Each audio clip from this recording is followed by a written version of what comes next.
ইসলাম বলেছেন, একজন মুমিনের পায়ে যদি একটা কাঁটা বিঁধে, চলতে চলতে একটা কাঁটা বিঁধে, এর বিনিময়ে আল্লাহ পাক তার গুনাহগুলো মাফ করে দিবেন।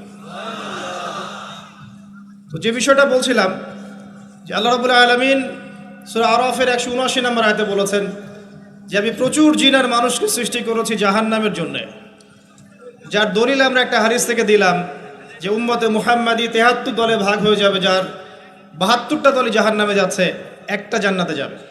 তার মানে সংখ্যা কম হচ্ছে। আরেকটা দলিল দিচ্ছিলাম যে আল্লাহ রাব্বুল আলামিন কুরআনুল কারীমের শব্দের অপচয় করেন না। একটা শব্দ দিয়ে তিনি একটা কওমের ইতিহাস তুলে ধরেছেন।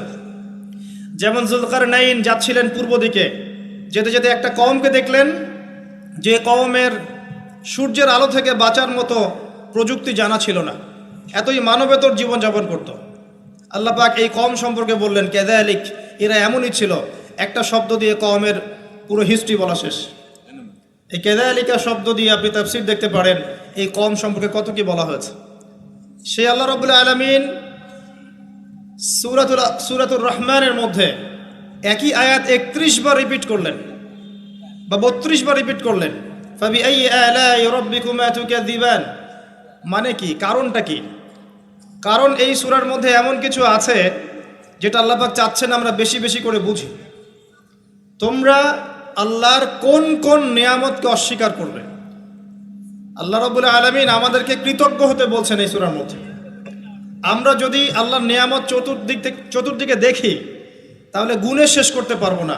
আল্লাহ পাক বারবার স্মরণ করাচ্ছেন তোমরা আল্লাহর কোন কোন নিয়ামতকে অস্বীকার করবে। এরপরেও মানুষ আল্লাহদ্রোহী আচরণ করছে। সহিহ বুখারীর মধ্যে 4 বার এই হাদিসটা আসার মানে হচ্ছে যে আল্লাহ পাক এখানেও বোঝানোর চেষ্টা করছেন যে জাহান্নাম থেকে বাঁচার জন্য আমাদের কত সতর্ক থাকা উচিত। হাদিসটা হচ্ছে এই, কিয়ামতের মাঠে আল্লাহ রাব্বুল আলামিন আদম আলাইহিস সালামকে ডাকবেন। আদম আলাইহিস সালামের নাম তো শুনেছেন, তিনি কে? আদি পিতা। তাকে কি কারণে সম্মানিত করা হয়েছিল বলেন? তাকে কি কারণে সম্মান দেওয়া হয়েছিল? জ্ঞানের কারণে। তাকে ফেরেশতারা সেজদা করলেন কি কারণে? শারীরিক গঠনের কারণে, শক্তির কারণে, জ্ঞানের কারণে। এই জ্ঞান এখন আমাদের মধ্যে চরম অভাব। এই জ্ঞানের চর্চার চরম অভাব আছে আমাদের মধ্যে এখন। আমরা জ্ঞান চর্চা করতে চাই না। আমরা স্লোগান দিতে চাই যে আল কোরআনের আলো ঘরে ঘরে জ্বালো, কিন্তু প্রত্যেকটা ঘরে একটা করে কোরআনের হাফেজ নাই।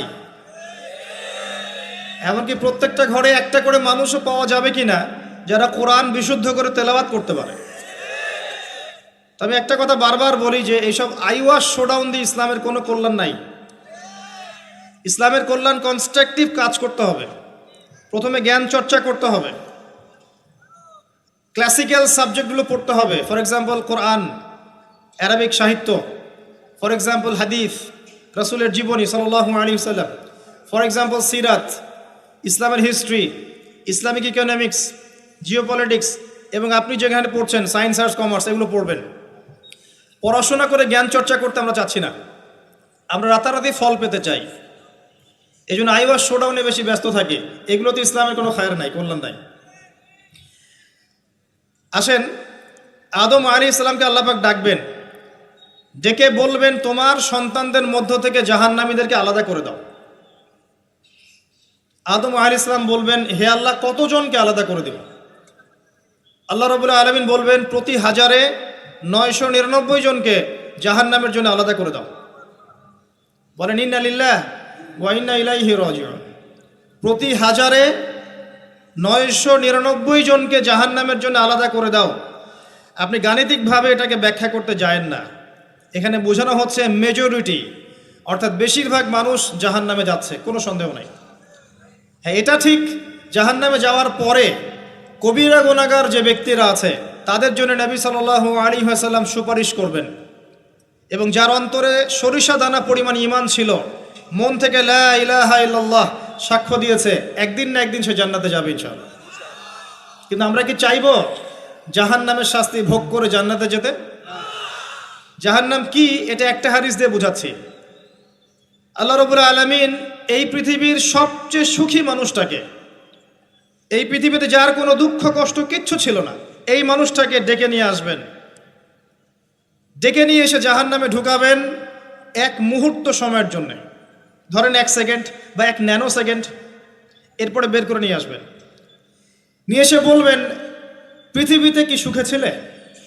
সেই ব্যক্তি বলবে, সুখ কি জিনিস হে আল্লাহ আমি জানি না। আমি কি বুঝাতে পারছি ভাই? সুখ কি জিনিস আমি জানি না।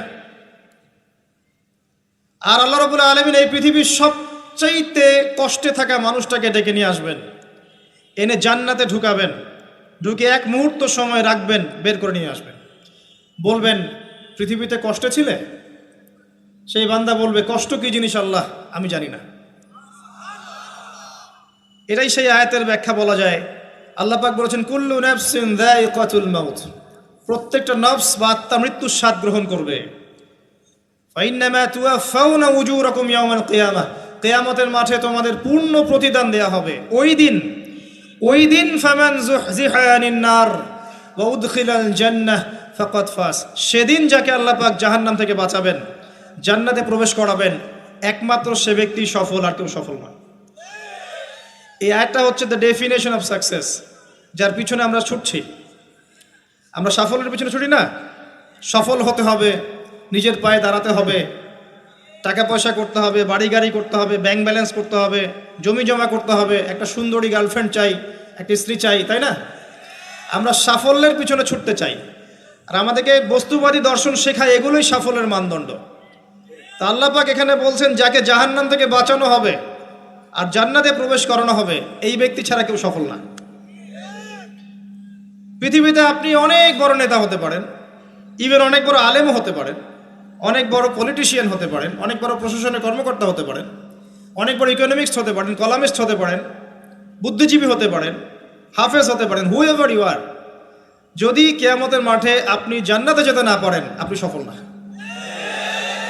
আর পৃথিবীতে যে মানুষ মুদির দোকান করছে, ভ্যান চালাচ্ছে, রিক্সা চালাচ্ছে, বারবার সেলুনে কাজ করে, কৃষক কৃষি কাজ করে, যাদেরকে মানুষ চেনেও না, ইমান আছে, 5 ওয়াক্ত নামাজ পড়ে, ছেঁড়া কাপড় পরে থাকে, এত মান মর্যাদা নাই, ভাইরাল না, মানুষ চিনে না, গভীর রাত্রে তাহাজ্জুদ পড়ে, দেখবেন এই ব্যক্তি যদি কিয়ামতের মাঠে জান্নাতে চলে যায়, এই ব্যক্তি আমার চেয়ে সফল, কোনো সন্দেহ নাই।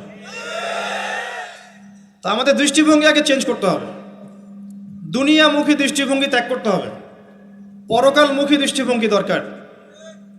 নবী সাল্লাল্লাহু আলাইহি সাল্লাম সাহাবায়ে কেরামের ভিতরে এই পরিবর্তন নিয়ে এসেছিলেন, তাদেরকে আল্লাহমুখী করেছেন, আল্লাহমুখী।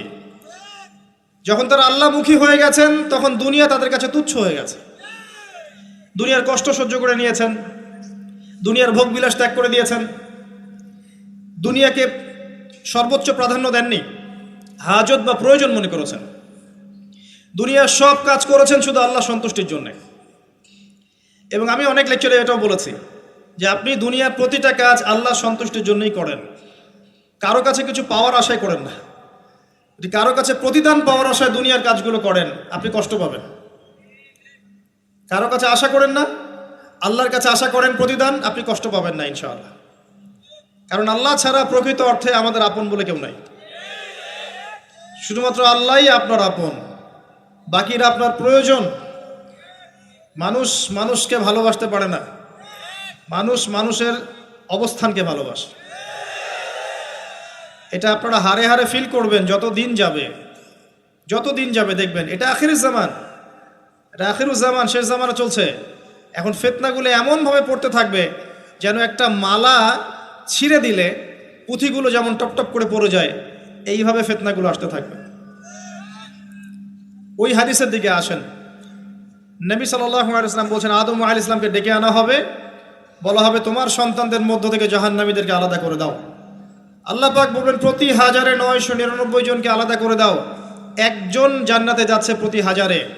কিন্তু listen to me very carefully, কিন্তু আল্লাহ পাক সূরা নিসা একটা কথা বলেছেন, ইন্নাল্লাহা লা ইয়াগফিরু আন ইউশরাকা বিহি ওয়া ইয়াগফিরু মা দুনা যালিকা লিমান ইয়াশা। আল্লাহ রাব্বুল আলামিন তার সাথে শিরকের গুনাহ ছাড়া অন্য যে কোনো গুনাহ যাকে ইচ্ছা মাফ করতে পারেন। যে কোনো গুনাহ, যে কোনো গুনাহ আল্লাহ পাক মাফ করতে পারেন, শিরকের গুনাহ ছাড়া। আরেকটা গুনাহ আল্লাহ পাক ক্ষমা করবেন না, সেটা হচ্ছে বান্দার হক। বান্দার হক বান্দার সাথে সম্পৃক্ত। কারো টাকা চুরি করেছেন, কারো জমি আত্মসাৎ করেছেন, কাউকে গালি দিয়েছেন, কারো প্রতি জুলুম করেছেন, কাউকে অন্যায়ভাবে মেরেছেন, ছিনতাই করেছেন, ইত্যাদি ইত্যাদি, যেটা অন্যের হকের সাথে সম্পৃক্ত। ধর্ষণ করেছেন, মানুষের সম্মানহানি করেছেন, কাউকে নিষ্পাপ কাউকে বিতর্কিত করেছেন, ইত্যাদি। এই যে মানুষের সাথে জড়িত হক, এটা আল্লাহর কাছে মাফ নেওয়া যাবে না। কাবা ঘরের গেলাফ ধরে কানলেও কোনো লাভ নাই। ওই বান্দার কাছে গিয়ে ক্ষমা নিতে হবে। ভাই আমি আপনাকে গালি দিয়েছি, মাফ করে দেন। ভাই আমি তোমার টাকা চুরি করেছিলাম, এই নাও ফেরত নাও। বোন তোমার সম্পত্তি আমি দেই নাই, নিয়ে নাও। প্রতিবেশী তোমার জমি আমি নিয়েছি, নিয়ে নাও। এটা দুনিয়াতে করতে হবে। অন্যথায় পরকালে দেখবেন যে মানুষের সাথে জড়িত হকের জন্য মানুষটা দাঁড়িয়ে আছে। একজন ব্যক্তি উঠেছে, নামাজ রোজা হজ জাকাত সব নেকি নিয়ে উঠেছে। ওঠার পরে দেখছে সামনে অনেক মানুষ দাঁড়িয়ে আছে। কি জন্য দাঁড়িয়ে আছে? কারো টাকা নিয়ে শোধ করে নাই, কাউকে গালি দিয়েছে, কারো প্রতি জুলুম করেছে, কারো প্রতি অন্যায় করেছে, এরা দাঁড়িয়ে আছে, হক চাচ্ছে। তখন কিভাবে শোধ করবে? আল্লাহ পাক বলবেন তোমার নেকি ওদেরকে দিয়ে দাও। তখন শেয়ার রেটের মাধ্যমে নেকি চলে যাবে। কথা বুঝতে পারছেন? তখন আরো অত্যাধুনিক প্রযুক্তি থাকবে, নেকি কনভার্ট। আর নেকি দিতে দিতে যদি নেকি শেষ হয়ে যায়, তখন ওই ব্যক্তিদের গুনাহ তার আমল নামায় চলে আসবে। তারপর ওই ব্যক্তিরা জান্নাতে যাবে, এই ব্যক্তি জাহান্নামে যাবে। অতএব দুনিয়াতে মানুষের সাথে জড়িত কোনো হক রাখেন না। আল্লাহ পাক বলছেন শিরকের গুনাহ ছাড়া আল্লাহ যে কোনো গুনাহ মাফ করতে পারেন। আর এই যে কুফরি এবং মানুষের সাথে জড়িত হক, আল্লাহ মাফ করবেন না। এখন আল্লাহ যদি শিরকের গুনাহ ছাড়া সব গুনাহ মাফ করতে পারেন, আর আল্লাহ পাক তো ওয়াদা করেছেন নবী সাল্লাল্লাহু আলাইহি ওয়াসাল্লামকে মেরাজের রাতে, যে তোমার উম্মতের যে কোনো ব্যক্তি যদি শিরক না করে আমার সামনে হাজির হয়, আমি তাকে মাফ করে দেব। একটা হাদিসে কুদসির মধ্যে এটাও আছে, হে আদম সন্তান, তুমি যদি আসমান এবং জমিন সমপরিমাণ গুনাহ নিয়ে আমার সামনে দাঁড়াও, কিন্তু আমার সাথে কাউকে শরীক করনি, তাহলে আমি আল্লাহ তোমার সামনে আসমান জমিন সমান ক্ষমা নিয়ে দাঁড়াবো। আবার নবী সাল্লাল্লাহু আলাইহি ওয়াসাল্লাম সুপারিশ করবেন যার অন্তরে এক জাররা পরিমাণ ঈমান থাকবে, তারা জান্নাতে যাবে। তাহলে কি কারণে 1999 জন মানুষ জাহান্নামে যাবে? উত্তরটা দেন দেখি। তাদের আমল নামায় কিসের পাপ থাকতে পারে? কিসের? এটা বোঝার জন্য কি পিএইচডি করার দরকার আছে? এখন দেখেন, কিছু মানুষ আছে যারা বলছে যে ঈসা ইবনে মারিয়াম আল্লাহর সন্তান, নাউজুবিল্লাহ। এটা শিরক নয়? এবং তাদের সংখ্যা পৃথিবীতে 700-800 কোটির মতো, নাকি আরো কম বেশি হবে আর কি, যারা চলে গেছে, যারা আছে এবং যারা আসবে। কিছু মানুষ বলছে ওজায়ের আলাইহিস সালাম আল্লাহর সন্তান, নাউজুবিল্লাহ। এরা হচ্ছে জিউস, যারা এখন প্যালেস্টাইন দখল করে আছে। আর এই কথা বলতে আমাদের বুকে ভয় থাকা উচিত নয় যে ওইটা আমাদের জমি, তাদের জমি নয়। ওখানকার ঘটনা হচ্ছে এমন, একটা উপমা দিয়ে বোঝানো যায়। মনে করেন আপনি আপনার ঘরে বসে আছেন, আপনার দরজায় একজন মেহমান এসেছে। মেহমান নক করছে, ঠক ঠক ঠক। ভাই আমাকে একটু হেল্প করেন, আমি খাইনি অনেক দিন, আমার কাপড় নাই, আমার খাবার নাই, আমার থাকার জায়গা নাই, একটু আশ্রয় দেন। আপনি মাশাআল্লাহ মুসলিম, দয়া পরবশ হয়ে দরজা খুলে দিলেন, তাকে ড্রয়িং রুমে বসালেন, সুন্দর করে খাওয়ালেন, কাপড় দিলেন, রেস্ট করার জায়গা দিলেন। এবার সে সেখানে থাকতে থাকতে পরিকল্পনা করলো যে আপনাকে আপনার বাসা থেকে বের করে দিবে। একদিন আপনাকে ঘাট ধরে আপনার বাসা থেকে বের করে দিল, দিয়ে দরজার ভিতর থেকে লাগিয়ে দিল। এখন দরজার বাইরে দাঁড়িয়ে আপনি নক করছেন, আমার ঘর আমাকে ফেরত দাও, আমার ঘর আমাকে ফেরত দাও। আর এই ব্যক্তি বলছে আপনি জঙ্গি, আপনি সন্ত্রাসী। এটা হচ্ছে সবচেয়ে সেরা উদাহরণ প্যালেস্টাইন এক্সাম্পলের। তো এরা বলছে ওজায়ের আলাইহিস সালাম আল্লাহর সন্তান। একটা কথা আমি বলি, হতাশ হবেন না। ফেরাউন তার দলবল নিয়ে যখন লোহিত সাগরে ধাওয়া করছিল মুসা আলাইহিস সালামকে, আল্লাহ পাক কি করেছেন? আল্লাহ পাক সব সৈন্যকে আগে লোহিত সাগরে এনেছেন, আনার পরে মুসা আলাইহিস সালামকে পার করে দিয়েছেন। তারা যখন মাঝখানে এসেছে, তখন আল্লাহ পাক ডুবিয়ে দিয়েছেন। ঠিক আছে, আল্লাহ পাক ঠিক একই কাজটা করবেন ইনশাআল্লাহ এই জেরুজালেমে ইনশাআল্লাহ তাআলা। সবাইকে এনেছেন আল্লাহ পাক পৃথিবীর বিভিন্ন জায়গা থেকে। একটা নির্দিষ্ট সময় পর্যন্ত ওরা বিশ্বকে রুল করবে সামনে, একটা নির্দিষ্ট সময় পর্যন্ত এরা বিশ্বকে শাসন করবে সামনে অচিরেই। কিন্তু এরপরে আল্লাহ রাব্বুল আলামিন ঈসা ইবনে মারিয়ামকে নামাবেন এবং তার হাতে তাদের নেতা মাসিহুদ দাজ্জাল নিহত হবে ইনশাআল্লাহ তাআলা। এবং পুরো কমিউনিটি একসাথে কলাপস করে যাবে, পৃথিবী থেকে তার নাম অস্তিত্ব মুছে যাবে ইনশাআল্লাহ তাআলা।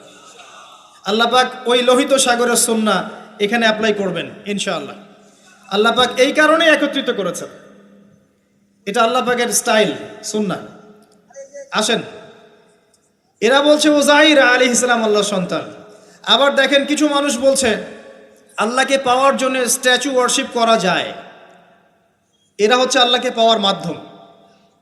কিছু মানুষ বলছে কবরে সেজদা করা যায়, কবরে শায়িত ব্যক্তি আল্লাহর কাছে সুপারিশ করবে। কিছু মানুষ বলছে আল্লাহ ছাড়া অন্য কারো কাছে দোয়া করা যায়, তিনি অনেক বুজুর্গ ব্যক্তি ছিলেন, আমার দোয়া পৌঁছে দিবেন আল্লাহ পর্যন্ত। কিছু মানুষ বলছে আল্লাহ ছাড়া অন্য কারো নামে নজর করা যায়, জবাই করা যায়, কসম করা যায়, ইত্যাদি ইত্যাদি। আর কিছু মানুষ আল্লাহর হালালকে হারাম করছে, আল্লাহর হারামকে হালাল করছে। কিছু মানুষ তাকদীরকে অস্বীকার করছে, ভাগ্যকে অস্বীকার করছে। কিছু মানুষ দুনিয়া নিয়ে এতই ব্যস্ত হয়ে আছে দিনের জাররা পরিমাণ ফিকির নাই। আবার কিছু মানুষ এই উম্মতের মধ্যে দাবি করছে মুহাম্মদ সাল্লাল্লাহু আলাইহি ওয়াসাল্লাম শেষ নবী নন, আরও নবী আসতে পারে, এবং তারা প্রকাশ্যে মাহফিল করারও চেষ্টা করছে এখন বাংলাদেশে। আবার কিছু মানুষ বলছে আমরা কোরআন মানি, হাদিস মানি না। এই যতগুলো কথা আমি বললাম এর প্রত্যেকটাই হচ্ছে শিরক। এই শিরকগুলো হয় তিন ভাবে: চিন্তায় শিরক হয়, কথায় শিরক হয় এবং কাজে শিরক হয়। চিন্তা, কাজ এবং কথা, আকীদায় শিরক থাকে, আমলে শিরক থাকে, আবার কথাতেও শিরক থাকে। এই শিরকের পাপের কারণে আল্লাহ রাব্বুল আলামিন বেশিরভাগ মানুষকে জাহান্নামে দিবেন, বলেন নাউযুবিল্লাহ। কিন্তু কারো আমল নামায় যদি শিরকের পাপ না থাকে, শিরক থেকে তওবা করে যে কোনো পাপ নিয়ে সে কবরে যায়, 99% সম্ভাবনা আছে এই মানুষকে আল্লাহ পাক মাফ করে দিবেন। তাহলে আমরা আজকে এতটুকু শিখলাম, প্রথমে সবচেয়ে বেশি কেয়ারফুল থাকতে হবে শিরকের ব্যাপারে, সবচেয়ে বেশি কেয়ারফুল থাকতে হবে শিরকের ব্যাপারে এবং বেদাআতের ব্যাপারে। এটা কি জিনিস? বেদাত হচ্ছে এমন জিনিস, মানে আমিলা আমালান লাইসা আলাইহি আমরুনা ফাহুয়া রাদ। নবী সাল্লাল্লাহু আলাইহি ওয়াসাল্লাম বলেছেন, কেউ যদি এমন কোনো কাজ করে ইসলামের মধ্যে যেই কাজের পিছনে আমার কোনো দলিল নাই, প্রমাণ নাই, আমার পক্ষ থেকে কোনো আদেশ নাই বা নিষেধ নাই, কোনো হুজ্জত নাই, এটাই বেদাত, প্রত্যাখ্যাত। মানে আপনার প্রতিটা কাজ হতে হবে শুধুমাত্র নবী সাল্লাল্লাহু আলাইহি ওয়াসাল্লামের সুন্নাহ মতো। এই জায়গায় নতুন কোনো পদ্ধতি চালু করলে আপনি বেদাতি হয়ে যাবেন। বেদাতির পরিণতি কি? তার সমস্ত আমলগুলোকে আল্লাহ পাক ধুলো বানিয়ে দিবেন। দলিল সূরা ফুরকান, সব কিছু বলার সময় পাচ্ছি না মাহফিলে। আরও কি? আরও আছে। বুখারী হাদিসে এসেছে নবী সাল্লাল্লাহু আলাইহি ওয়াসাল্লাম হাউজে কাউসারের সামনে দাঁড়িয়ে থাকবেন এবং এই কাউসারের পানি যে একবার পান করবে কিয়ামতের মাঠে, সে আর কখনো পিপাসার্ত হবে না। নবী সাল্লাল্লাহু আলাইহি ওয়াসাল্লাম পানি পান করাবেন উম্মতকে, হঠাৎ পর্দা পড়ে যাবে। আল্লাহ নবী বলবেন ইন্নাহুম মিন্নি, এরা তো আমার উম্মত। পর্দা পড়ে গেল কেন? তাকে জানানো হবে ইন্নাকা লা তাদরি মা আহদাসা বা'দাক, হে নবী আপনি জানেন না আপনার মৃত্যুর পর এরা আপনার শরীয়তের মধ্যে কত বেদাত চালু করেছিল। তো বেদাতীদের সম্পর্কে নবী সাল্লাল্লাহু আলাইহি ওয়াসাল্লাম বলবেন সুহকান সুহকান লিমান গায়্যারা বা'দি, দূর হও যারা আমার দ্বীনের মধ্যে সংযোজন করেছো, দূর হয়ে যাও। নবীজি অভিশাপ দিবেন, নাউযুবিল্লাহ। আরেকটা মারাত্মক বিষয় হচ্ছে বেদাত করতে থাকলে মানুষ তওবা করে না। একজন চোর তওবা করতে পারে, সে জানে এটা খারাপ কাজ। একজন জেনাকারী তওবা করতে পারে, সে জানে এটা খারাপ। একজন পতিতালয়ের মেয়ে তওবা করতে পারে, সে জানে এটা খারাপ। কিন্তু যে ব্যক্তি ইসলামের কাজ করছে ভালো মনে করে, সে মনে করছে এগুলো কল্যাণের কাজ, ভালো কাজ, সে কখনো তওবা করতে চাইবে না। এই কারণে বেদাতি শেষ পর্যন্ত তওবা করে না। অতএব শিরকার বেদায়াতের এই পাপ থেকে দূরে থাকেন। এরপরে আমি সামনে যাই। আরেকটা মেজর জিনিস থেকে আমাদেরকে বেঁচে থাকতে হবে, সেটা হলো হারাম রিজিক। আজকে আমাদের রিজিকের যে সিস্টেমটা আছে এর মধ্যে বেশিরভাগ পরিবারে হারাম রিজিক ঢুকে গেছে, বলেন নাউজুবিল্লাহ। কেউ সরাসরি হারাম, কেউ ঘুরিয়ে ফিরিয়ে হারাম। সবচেয়ে বড় মারাত্মক যে হারামটা ঢুকেছে তার নাম হচ্ছে রিবা বা সুদ। ম্যাক্সিমাম আমরা সুদখোর। আমার কিসের দাড়ি টুপি এগুলো দেখার প্রয়োজন নাই, আমি নিজেও সুদখোর। কিভাবে? প্রত্যক্ষভাবে না হলে পরোক্ষভাবে। মনে করেন আমি একটা ফ্ল্যাটে ভাড়া থাকি, ফ্ল্যাটের মালিক আমার ভাড়ার টাকা দিয়ে তার ব্যাংকের লোন শোধ করে, পরোক্ষভাবে আমি সুদের সাথে সম্পৃক্ত আছি। আপনি বাঁচতে পারবেন না। এই জামানা সম্পর্কে নবী সাল্লাল্লাহু আলাইহি ওয়াসাল্লাম বলেছেন, এমন একটা জামানা আসবে যেই জামানায় মানুষ সুদ থেকে বেঁচে থাকতে পারবে না। যে বেঁচে থাকার চেষ্টা করবে তার গায়েও সুদের ছিটা ফোটা গিয়ে লাগবে, কোনো সন্দেহ নেই, এটা সেই জামানা। টপ টু বটম সব জায়গায় সুদ। আর জানি না এই আয়াতগুলো কোরআনে আছে কি না আদৌ, বা এগুলো মানুষকে শোনানো হয় কি না আদৌ। তা আমি আমার জায়গা থেকে চেষ্টা করছি। আল্লাহ বা কোরআনে বলেছেন। কে বলেছেন? আল্লাহ বলেছেন। আমি অনুবাদ করছি, আমি জাস্ট অনুবাদক। সূরা বাকারা 279 থেকে পড়া শুরু করেন। আল্লাহ পাক বলছেন, ইয়া আইয়ুহাল্লাযীনা আমানু, হে মুমিনগণ, তুমি যদি মুমিন হয়ে থাকো, হে মুমিনগণ, ইত্তাকুল্লাহ, তোমরা আল্লাহকে ভয় করো। ইত্তাকুল্লাহ, তোমরা আল্লাহকে ভয় করো। ইত্তাকুল্লাহ, তোমরা আল্লাহকে ভয় করো। ওয়াযারু মা বাকিয়া মিনার রিবা, সুদের অবশিষ্ট অংশগুলো ছেড়ে দাও। ইন কুনতুম মুমিনিন, যদি প্রকৃত অর্থে মুমিন হয়ে থাকো। ওয়া ইন লাম তাফআলু, আমি আল্লাহ বলছি তোমরা যদি এটা না করো, ফাযরু বিহারবিন মিনাল্লাহি ওয়া রাসূলিহি, তাহলে আল্লাহ এবং তার রাসূলের সাথে যুদ্ধের ঘোষণা শুনে রাখো। গো অ্যাহেড, এখন রাস্তা আপনার। আমি অনুবাদ করে শুনিয়ে দিয়েছি, আপনার কান পর্যন্ত পৌঁছে গেছে। এখন decision is yours, path is yours, choose your path. রাস্তা আপনার, আপনি ফিক্স করেন কি করবেন। যদি আপনি সুদ খান 1 নাম্বার, অথবা দেন 2 নাম্বার, 3 আপনি সাক্ষী থাকেন, 4 লিখে রাখেন, আপনি সমান পাপী। এই 4 শ্রেণীর মানুষকে নবী সাল্লাল্লাহু আলাইহি ওয়াসাল্লাম অভিশাপ দিয়েছেন, লাআনত করেছেন। আর নবী সাল্লাল্লাহু আলাইহি ওয়াসাল্লামের অভিশাপ নিয়ে যদি আমরা কবরে যাই, তাহলে মান নবিয়ুক উত্তর দিতে পারবো, এটা বিশ্বাস করা বোকামি। তার অভিশাপ নিয়ে যদি আমরা হাসরের মাঠে উঠি, হাউজে কাউসারের পানি পাবো, প্রত্যাশা করাটা বোকামি হবে। তার অভিশাপ নিয়ে যদি আমরা হাসরের মাঠে উঠি, তাহলে তিনি আমাদের জন্য সুপারিশ করবেন, এটা ভাবা বোকামি হবে। মেরাজের রাতে আল্লাহ রাসূল দেখে এসেছেন, এক শ্রেণীর মানুষকে রক্তের নদীতে ফেলে মাথা ফাটিয়ে দেয়া হচ্ছে। নবী জিজ্ঞাসা করলেন সাল্লাল্লাহু আলাইহি ওয়াসাল্লাম, এরা কারা হে জিবরাইল? জিবরাইল আলাইহিস সালাম বলেন, এরা আপনার উম্মতের সেই সব ব্যক্তি যারা ছিল সুদখোর, যারা সুদের মধ্য দিয়ে মানুষের রক্ত চুষে খেয়েছে। আজকে রক্তের নদীতে এদেরকে ফেলে মাথা ফাটিয়ে দেয়া হচ্ছে। কি করবেন আপনি ফিক্স করেন। ইসলাম তরবারির জোরে ছড়ায় নাই। আমি আপনার গর্দানে তরোয়াল ধরে বলবো না যে সুদ ছেড়ে দেন, বলবো? কেউ বলবে না। ইসলাম এভাবে ছড়ায় নাই। ইসলাম সৌন্দর্য দিয়ে ছড়িয়েছে, সুন্দর উপদেশ দিয়ে ছড়িয়েছে। উদউ ইলা সাবিলি রাব্বিকা বিল হিকমা ওয়াল মাউইযাতিল হাসানাহ ওয়াজাদিলহুম বিল্লাতি হিয়া আহসান, এভাবে ইসলাম ছড়িয়েছে। ফাযাক্কির ইন নাফাআতিয যিকরা সায়াযাক্কারু মান ইয়াখশা, হে নবী আপনি উপদেশ দিন, যদি উপদেশ কাজে লাগে শীঘ্রই যারা আল্লাহকে ভয় করে তারা আপনার উপদেশ গ্রহণ করবে ইনশাআল্লাহ। ওয়া ইয়াতাজান্নাবুহাল আশকা, যারা পাপাচারী ফাসিক তারা উপদেশ গ্রহণ করবে না। ফাযাক্কির ইন্নামা আনতা মুযাক্কির, আপনি উপদেশ দিন, আপনি শুধু উপদেশদাতা। লাস্তা আলাইহিম বিমুসাইতির, আপনি কারো উপর দারোগা নন। এটা একজন দায়ীর কাজ, একজন আলেমের কাজ, এর বেশি কিছু না। আমাদের ম্যাক্সিমাম রিজিকের মধ্যে সুদ ঢুকে গেছে। হয় আমরা খাচ্ছি, না হলে দিচ্ছি, না হলে সাক্ষী থাকছি, না হলে লিখে রাখছি। আরেকটা কথা বলি, এই হাদিসটাও শুনে রাখেন। নবী করিম সাল্লাল্লাহু আলাইহি ওয়াসাল্লাম কার নবী? আপনার তো, আপনারই তো নবী।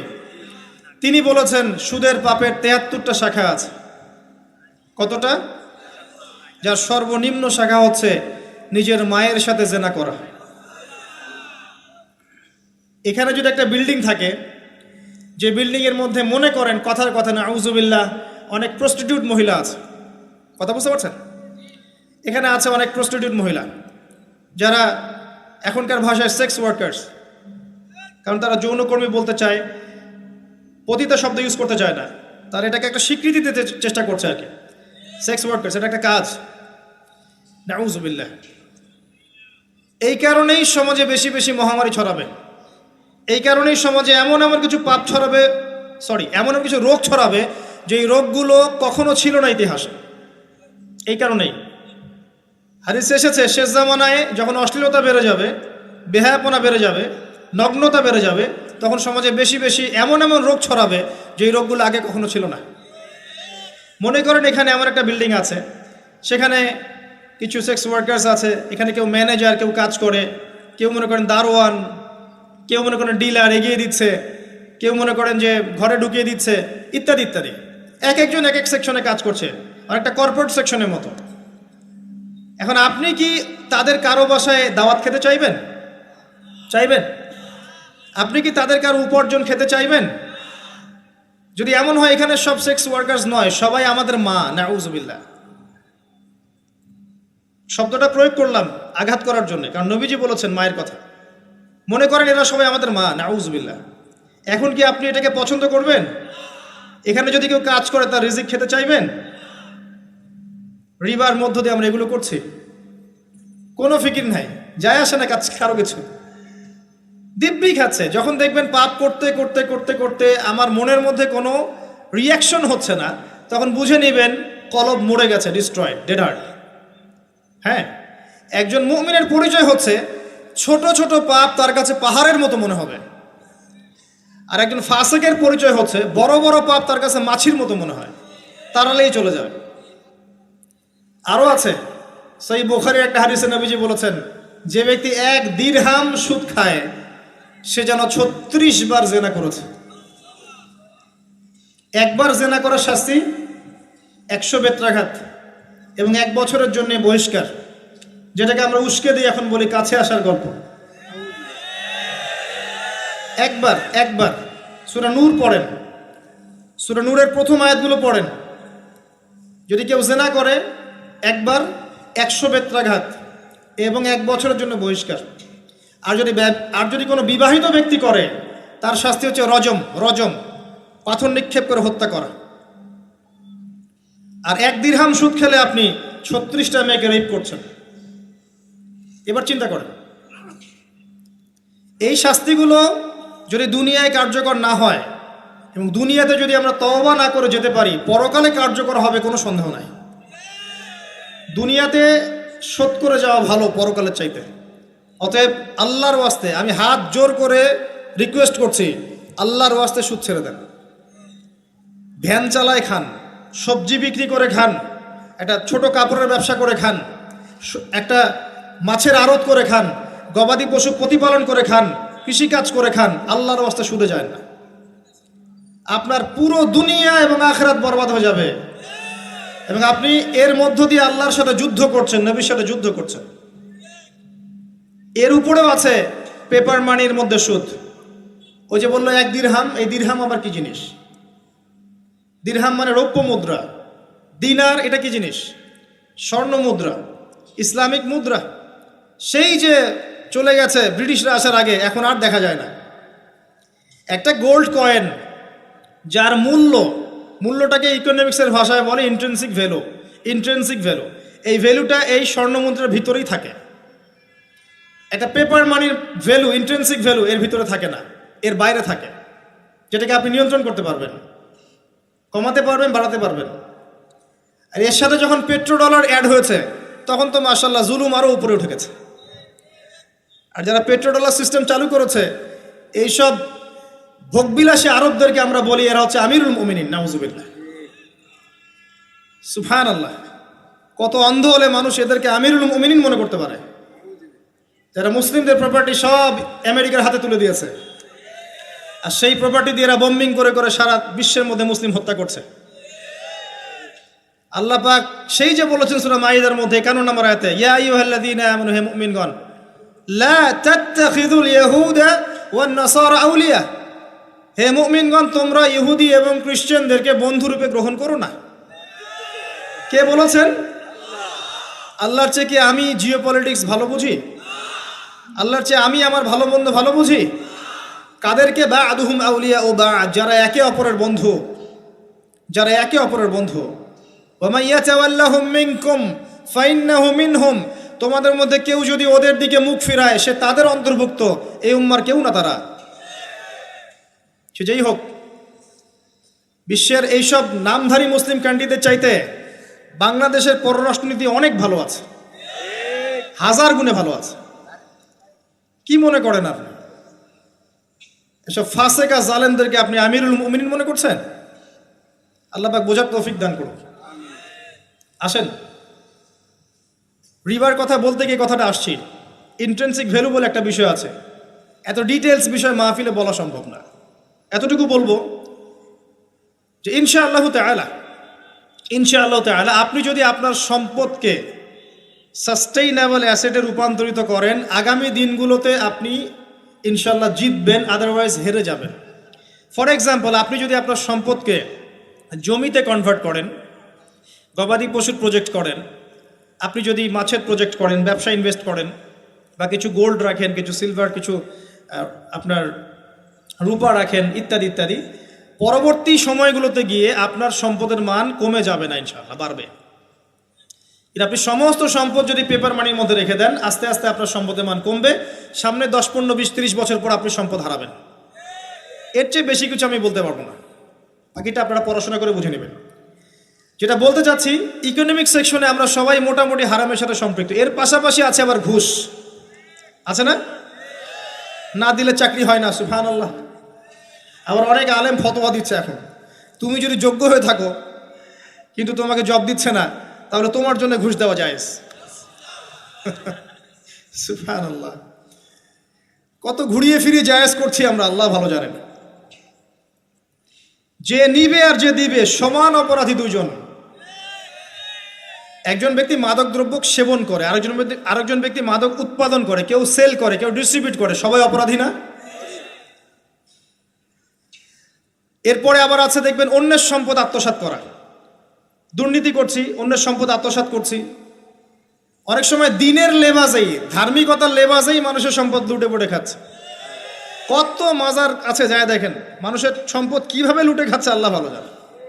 ওখানে যত মোমবাতি জমা পড়ে, এগুলো বিক্রি করলে মনে একটা পদ্মা সেতু হবে, আল্লাহ ভালো জানে। বেশি বলে ফেলাইছে মনে হয়।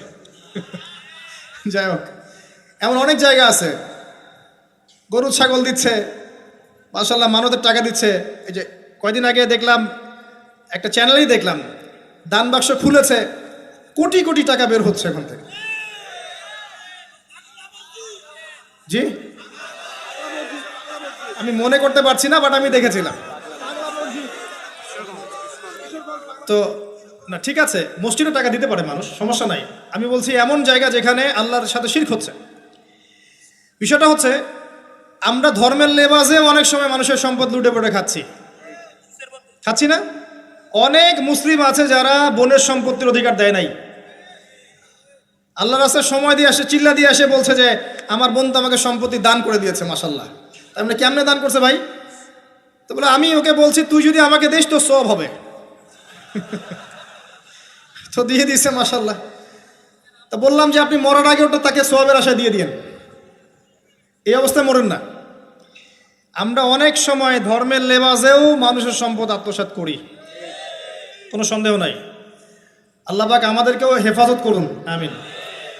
এক কথায় বলতে চাই প্রিয় ভাইয়েরা, পরিবারের মধ্যে হারাম রিজিককে ঢুকতে দিয়েন না। হারাম রিজিক ঢুকলে পরে আপনার ইবাদত কবুল হবে না। আপনি ছোটোখাটো কিছু করেন, হালাল রিজিক খান, অল্পতে আল্লাহ পাক সন্তুষ্ট হয়ে যাবেন ইনশাআল্লাহ তাআলা। আল্লাহ পাক তো বেশি কিছু চান না আমাদের কাছে। আল্লাহ পাক কি চান?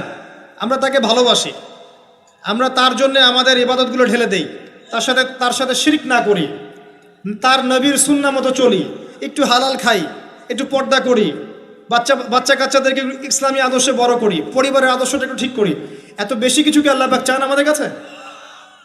আল্লাহ পাক কি আমাদের কলার ধরে জিজ্ঞাসা করবেন যে দুনিয়াতে ইসলামী খেলাফত কায়েম করে আসো নাই কেন? বলবেন? বলবেন না। এটা বলবেন না আল্লাহ পাক আমাদেরকে। কিন্তু যাকে আল্লাহ পাক ওই ক্ষমতা দিয়েছেন তাকে বলবেন তোমাকে ক্ষমতা দিয়েছিলাম, তুমি কেন করো নাই? কথা বুঝতে পারছেন? সবার জন্য সব কিছু না, আমরা সাধারণ মানুষ। সাধারণ মানুষের জন্য সাধারণ কাজগুলো যথেষ্ট। একটু পড়াশোনা করেন, আল্লাহ পাক তৌফিক দান করুক। একটু আমল করেন, একটু পর্দা করেন, একটু হালাল খান, তাওহীদে থাকেন, সুন্নতে থাকেন, নবীর মতো লাইফ কাটান, 5 ওয়াক্ত নামাজ পড়েন, সামর্থ্য হলে যাকাত দেন, রমজান মাসে রোজা রাখেন, সামর্থ্য হলে হজ করেন, ইনশাল্লাহ আপনি জান্নাতি। একটা হাদিস আমি পড়েছি ফয়জুল কালাম বইয়ের মধ্যে, মাদ্রাসায় পড়ানো হয়, ক্লাসিক্যাল একটা বই, সবাই কিনতে পারেন। ফয়জুল কালাম অত্যন্ত চমৎকার হাদিসের একটা বই। এর মধ্যে একটা হাদিস আছে যেটা পড়ে শান্তি লাগে, মনে হয় যে না আশা আছে পরকালে বাঁচার। সেটা হচ্ছে নবী সাল্লাল্লাহু আলাইহি ওয়াসাল্লাম সাহাবীদেরকে বলছেন যে তোমরা সাহাবীরা এমন একটা যুগে বাস করছো যেই যুগে ইসলামের 10% কেউ যদি ছেড়ে দেয় সে ধ্বংস হয়ে যাবে। কথা বুঝতে পারছেন? সাহাবীদেরকে নবীজি বলছেন তোমরা এমন একটা যুগে বাস করছো যেই যুগে যদি ইসলামের 10% 1/10 কেউ ছেড়ে দেয় সে ধ্বংস হয়ে যাবে। কিন্তু তোমাদের পরে এমন একটা যুগ আসবে যেই যুগে মানুষরা যদি ইসলামের 10% ধরে রাখতে পারে সফল হয়ে যাবে। এটা সেই যুগ না? আপনার এই যুগে প্রতিটা সেক্টরেই ফিতনা। আপনার ধর্মে দেখবেন তাওহীদের মধ্যে শিরক, সুন্নতের মধ্যে বেদাত, আলেমদের মধ্যে বিভক্তি, কাদা ছোড়াছড়ি, গালাগালি, হিংসা বিদ্বেষ, পরশ্রী কাতরতা, কত কি দেখতে পাচ্ছেন।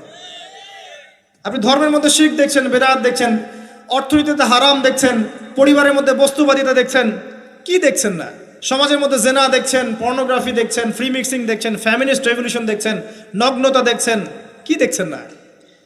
অর্থনৈতিক জীবনে আপনি এগুলো দেখছেন, বৈশ্বিক জীবনে আপনি মারামারি, কাটাকাটি, রাহাজানি দেখছেন, হত্যা, রক্তপাত দেখছেন। কোন যুগে বসে আছেন আপনি? এই যুগে আপনি 10% আমল করেন, জান্নাতি হয়ে যাবেন ইনশাআল্লাহ। আল্লাহ পাক তৌফিক দান করুন, কবুল করুন। একটা বিষয় হচ্ছে আমল করা, একটা বিষয় হচ্ছে আকীদা পোষণ করা। আমি যদি আকীদা পোষণ করি যে ইসলামের মধ্যে, কোরআন এবং সুন্নাহর মধ্যে প্রতিটা বিষয়ের সমাধান আছে, এটা যদি আপনি বিশ্বাস করেন, এরপরে অল্প আমল করেন, কোনো সমস্যা নেই ইনশাআল্লাহ। কারণ আপনার আকীদা ঠিক আছে। আপনি আমল করতে পারেন নাই, কিন্তু আকীদা ঠিক ছিল। আপনি মেনে নিয়েছেন লা ইলাহা ইল্লাল্লাহ, কোনো ইলাহ নেই আল্লাহ ছাড়া, মুহাম্মাদুর রাসূলুল্লাহ, কোরআন হুজ্জাতুল্লাহ, কোরআন আল্লাহর হুজ্জা, সুন্নাহ তরিকাতুন নবী, এটা আল্লাহর নবীর তরিকা।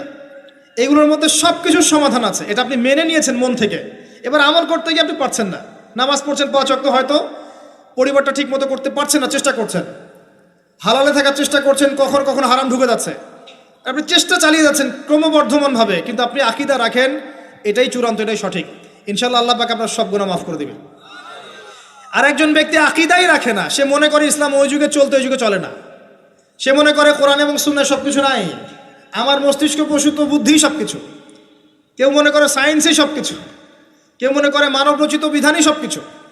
কেউ যদি এগুলোকে চূড়ান্ত মনে করে তখন আমল আর কাজে আসবে না। এই বাতিল আকীদা নিয়ে বেশি বেশি আমল করেও লাভ নাই। আকীদা আগে স্পষ্ট করতে হয়, পরিষ্কার করতে হয়।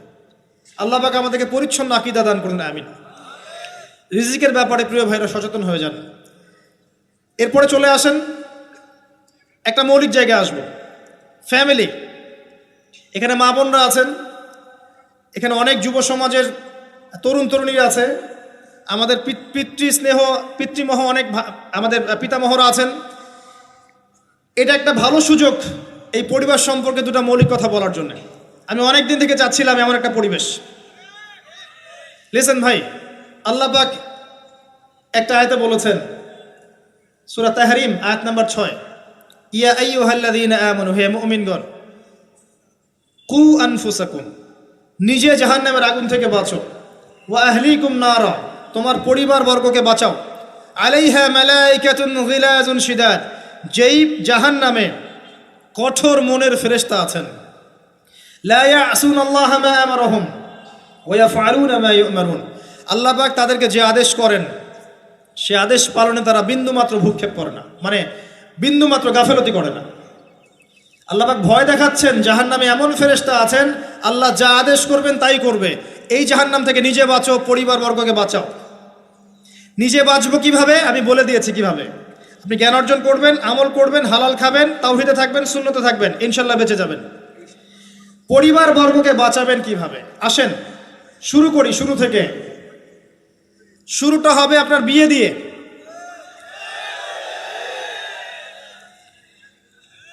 এত এক্সাইটেড হওয়ার কিছু নাই, কারণ এটা এমন একটা বিষয় যেটা করেন নাই বলে এক্সাইটমেন্ট বাড়ছে, করার পরে পস্তাতেও পারেন। এটা এমনই দিল্লি কা লাড্ডু, যে খাবে সেও পস্তাবে, যে খাবে না সে বেচারাও পস্তাবে। তবে আপনারা খেয়ে পস্তান আলহামদুলিল্লাহ। এমনভাবে শুরু করেন না পরিবারটা যে আপনি একজন তরুণী, আপনি একজন তরুণ বিয়ে করছেন, বিয়ের সময়ে দিনদারিতা বাদ দিয়ে অন্য কিছু দেখতে যায় না। যদিও বা অর্থ সম্পদ, বংশমর্যাদা, সৌন্দর্যের কথা হাদিসে এসেছে, হাদিসটা এমন নয় যে তোমরা 4টা গুণ দেখেই বিয়ে করবো, এমন নয়। হাদিসটা এমন নয়, অনুবাদটা অনেকেই ভুল করে, অনেকেই ভুল করে। হাদিসে বলা হয়নি কখনো 4টা গুণ দেখেই বিয়ে করো, এটা নয়। বরং বলা হয়েছে 4টা গুণ দেখে বিয়ে করা হয়। কথা কি বুঝতে পারছেন? কেউ এটা দেখে, কেউ এটা দেখে। তোমরা দিনদারিতা দেখো, না হলে তোমাদের হাত ধুলোয় ধূসরিত হবে। হাদিসটা এমন। এক্ষেত্রে কি আমরা বলবো, প্রথমত বিয়েটাকে সহজ করে দেন। বিয়েটাকে সহজ না করলে সমাজে জেনা বাড়তে থাকবে, এবং জেনা বাড়ার কারণ আছে। যখন পর্নোগ্রাফিটাতে ফ্রি অ্যাক্সেস দেওয়া হয়েছে, মানুষ রাতের বেলা পর্ন দেখতে পারে, কেউ বাধা দেওয়ার নাই। উপরের সেকশন থেকে কিন্তু এটাকে বন্ধ করে দেওয়া যেত।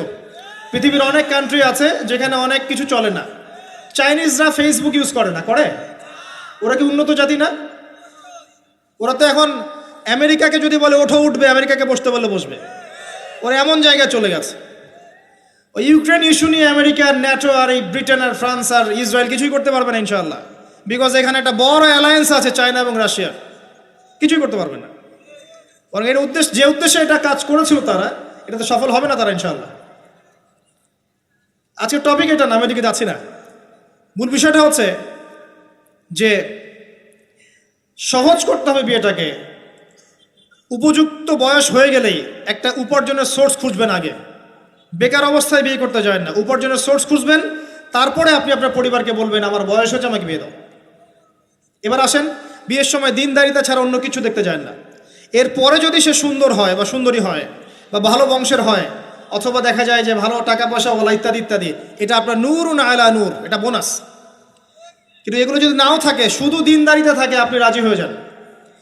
পরিবারের কর্তাদেরকেও বলবো যে মেয়ে বিয়ে দেওয়ার সময় ছেলের টাকা পয়সা দেখতে যায় না, ছেলের স্ট্যাটাস দেখতে যায় না বেশি বেশি।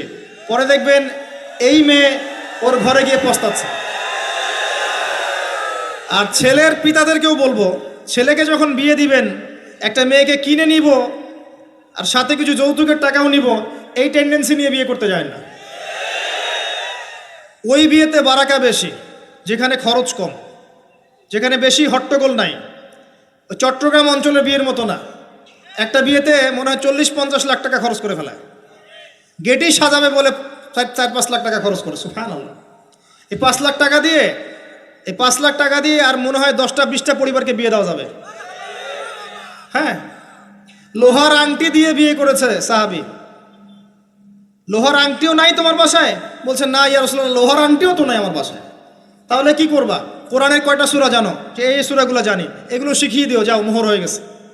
কত সহজ বিয়ে, কত সহজ। আর এখন যেটা হয়, মেয়ে খুঁজবে দিনদার বিল গেটস, আর ছেলে খুঁজবে দিনদার ক্যাটরিনা। কথা বুঝতে পারছেন? প্রিয় ভাইয়েরা, দিনদারি থেকে প্রাধান্য দেন, আর কিচ্ছু না। আপনি সফল হবেন ইনশাআল্লাহ, শান্তি পাবেন। এবং বিয়ের পরে আল্লাহর পক্ষ থেকে একটা ভালোবাসা আসবে। যদি আপনি দেখেন যে আপনার স্ত্রী খাদিজা রাদিয়াল্লাহু আনহার মতো, আয়েশা রাদিয়াল্লাহু আনহার মতো, হাজেরা আলাইহিস সালামের মতো সবর করেনেওয়ালা, যে আপনাকে দিনের পথে এগোতে সাহায্য করে, তাহলে আর অন্যদিকে চোখ দেওয়ার দরকার নাই, রাজি হয়ে যান। এরপর আপনার পরিবার শুরু।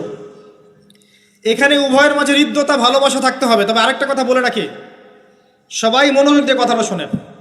একটা পরিবারের ভিত্তি শুধু ভালোবাসা দিয়ে টিকে থাকে না। একটা পরিবারের ভিত্তি টিকে থাকে আপোষের বিশ্বাসের উপরে। একে অপরকে বিশ্বাস করতে শিখতে হবে, একে অপরকে শ্রদ্ধা করতে হবে, একে অপরের সম্মান দিতে জানতে হবে। আপনাকে আপনার স্ত্রীকে আপন মনে করতে হবে, আপনাকে আপনার স্বামীকে আপন মনে করতে হবে। বাইরের মানুষ আপন নয়, এরা আপন আপনার। একজন একজন লেবাস, পোশাক। এরপরে আপনি মোহর শোধ করেন, আপনি সন্তান সন্ততি নেন, সন্তান সন্ততিদেরকে আল্লাহর এবং তার রাসূলের আদর্শে বড় করে তোলেন। পরিবারের মধ্যে তালিম চালু করেন, তালিম। পরিবারের মধ্যে তাওহীদ রাখেন, সুন্নত রাখেন, একসাথে খেতে বসেন। স্ত্রীকে হাদিয়া দেন, স্ত্রীকে গিফট দেন, তাকে মাঝে মাঝে ঘুরতে নিয়ে যান, তাকে নিয়ে রিফ্রেশমেন্টে যান, তাকে সময় দেন, তাকে টাইম দেন, তাকে সময় দেন। নবী সাল্লাল্লাহু আলাইহি ওয়াসাল্লাম আয়েশা রাদিয়াল্লাহু আনহার কোলে মাথা রেখে কোরআন তেলাওয়াত করতেন, তার সাথে চাঁদনি রাতে দৌড়েছেন এবং চাঁদ দেখেছেন, সফর করেছেন, রাতের বেলা হেঁটেছেন, সময় দিয়েছেন, খালি পায়ে হেঁটেছেন। সময় দেন। এখন এমন একটা অবস্থা যে পুরুষদেরকে মনে করা হয় যে তারা হচ্ছে মানি মেকিং মেশিন, তারা খালি টাকা পয়সা মেক করবে, আর স্ত্রীরা হচ্ছে ওই চুলা ঠেলবে সারাদিন। আমরা এমন মনে করে নিই আর কি। আবার এই যে ফ্যামিনিস্ট রেভলিউশন যখন থেকে আসছে, ফ্যামিনিস্ট রেভলিউশন কি জিনিস? দাজ্জালের ফলোয়ার্স আর কি, যে মেয়েদেরকে আপনি ঘরে রাখতে পারবেন না। তো তারা যখন থেকে এসেছে, ইমার্জ করেছে, তখন থেকে তার একটা কনসেপ্ট দিয়েছে যে পুরুষ আর নারী একে অপরের প্রতিদ্বন্দ্বী। দেখবেন প্রতিদ্বন্দ্বিতামূলক কথাবার্তা বলে। স্বামীর মুখের উপর তর্ক করতে যাবেন না। স্বামীকে বাইরের অনেকগুলো বিষয় ফেস করতে হয়। একজন স্বামী মনে করেন প্রশাসনে চাকরি করে, তাকে তার ডিউটি ফেস করতে হয়, তার বসকে মেনটেন করতে হয়, তার এগুলো সামলাতে হয়, তাকে বাজারঘাট করতে হয়, সারাদিন পরিশ্রম করে সে বাসায় ঢোকার পরে আপনি মুখটা গোমরা করে বসে থাকেন।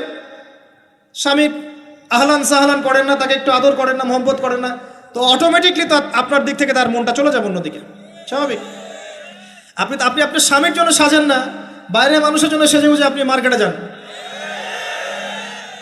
প্রবলেম সেগুলা। এরা মনে করে স্বামী স্ত্রী একে অপরের প্রতিদ্বন্দ্বী, অথচ এরা একে অপরের পরিপূরক।